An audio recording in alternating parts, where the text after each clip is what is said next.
President Biden is continuing his trip through Europe while his legislative agenda at home remains uncertain. Today, President Biden met with Pope Francis at the Vatican. The two have met many times before, but this was the first time since Mr. Biden became president. The Vatican said they spoke about climate change, the pandemic, assistance to migrants, and more. The president also met with French President Emmanuel Macron. It was the leaders' first face-to-face meeting since a dispute over a secret submarine deal with the U.S., U.K., and Australia. CBS News' Natalie Brand reports from Washington. President Biden presented Pope Francis with a challenge coin traditionally given to heads of state and military leaders. You are the most significant warrior for peace I've ever met. The two met behind closed doors for an hour and a half. The White House says they talked about the Pope's fight against the climate crisis, his advocacy to share COVID vaccines globally, and the economic recovery worldwide. But the president says the discussion went beyond policy. Talked about the fact that he was happy I was a good Catholic and I should keep receiving communion. President Biden then had a meeting with French President Emmanuel Macron. It was their first face-to-face since tensions were strained in September when the U.S. sold nuclear submarines to Australia, costing the French a $66 billion deal to sell their subs to the country's military. I was under the impression that France had been informed long before that the deal was not coming through. I honestly thought it did not know you had not. Today's meeting set the stage for the G20 Summit starting Saturday in Rome. President Biden's agenda includes issues he's also been working on here at home, addressing climate and corporate tax changes. G20 leaders are expected to sign off on a global corporate tax rate. 136 countries have agreed to a minimum 15% tax on corporations. Countries have lost the ability to gain meaningful revenue from taxing very successful corporations, and more of the burden has been placed on workers. After the G20 summit this weekend, the president heads to Glasgow, Scotland on Monday for the start of the UN Climate Change Conference. Natalie Brand, CBS News, the White House. For more on this, I want to bring in Nicholas Dungan. He is a senior fellow at the Atlantic Council. Nicholas, welcome. So the president stressed during that meeting that France is a, quote, extremely valued partner. Do you think this meeting helped French-U.S. relations after that conflict over the submarine contract? Yes. Clearly what the meeting was intended to do was to reorient things towards the future. And Macron said this at the very beginning. He said, what we need to focus on is what we can accomplish together now.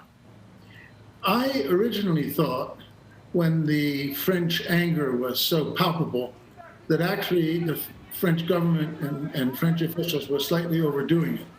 But I think what's happened now is that they've turned this, they've leveraged this to the advantage of France and to the advantage of the French-U.S. relationship by basically saying, if you forgot about us, which is what Biden admitted, if you forgot about us in dealing with the Australians and the British, we want to make sure that we are so close that you can't forget about us again.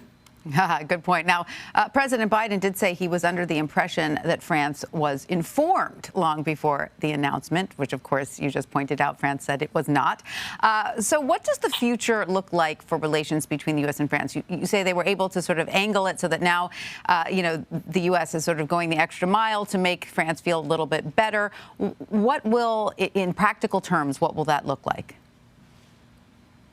Well, first of all, in symbolic terms, and that's important, and it's very important to the French, and it's very important to Macron, because he faces a re-election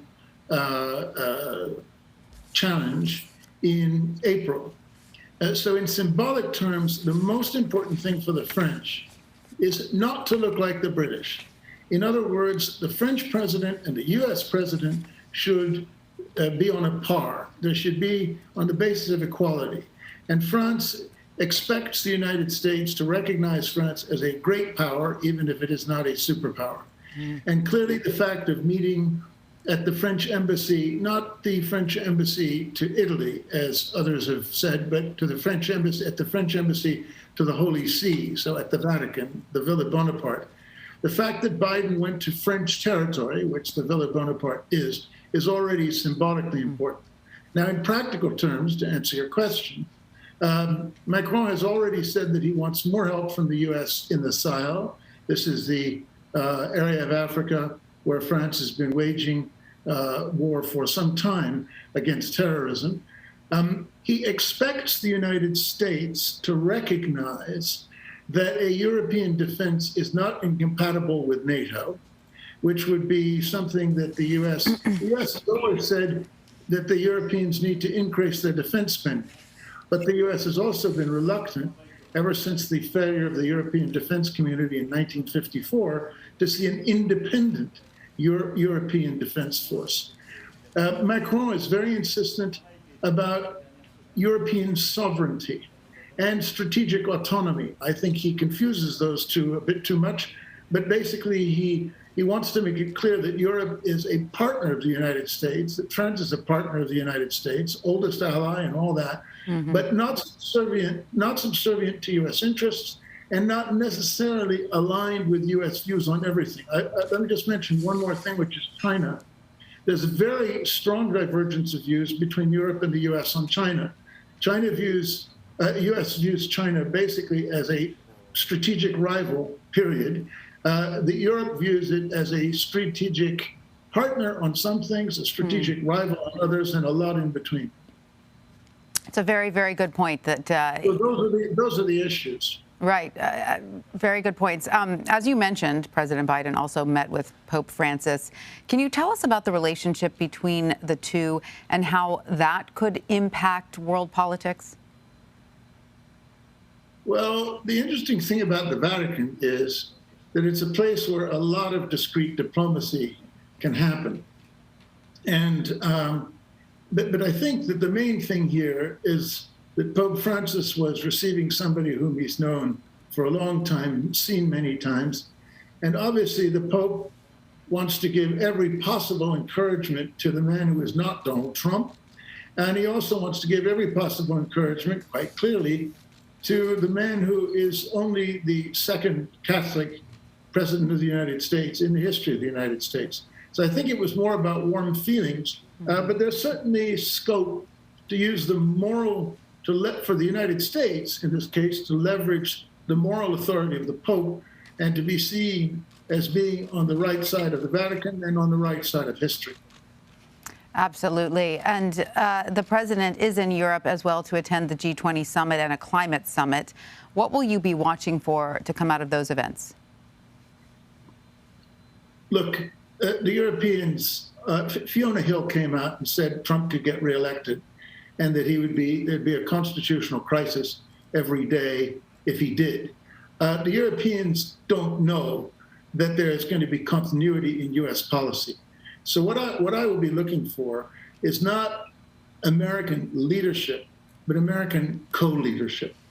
That the United States and the other members of the G20, that the United States, the COP26, can actually, to use the phrase that Bob Zoellick used about China many years ago, be a responsible global citizen. And that's, I think, what everybody's going to be looking for. Everybody also realizes that the U.S. domestic situation, the U.S. domestic political situation, is not that favorable to Biden, nor now is the economic situation. So he's got a lot of challenges to deal with. They want America back. They realize that Biden is not America first. He is Americans first. And people are getting used to that. But they also know he can't deliver on everything. And so they want him as a partner, but not as necessarily a leader to be followed. Nicholas Dungan, thank you so much for your insight. We appreciate it.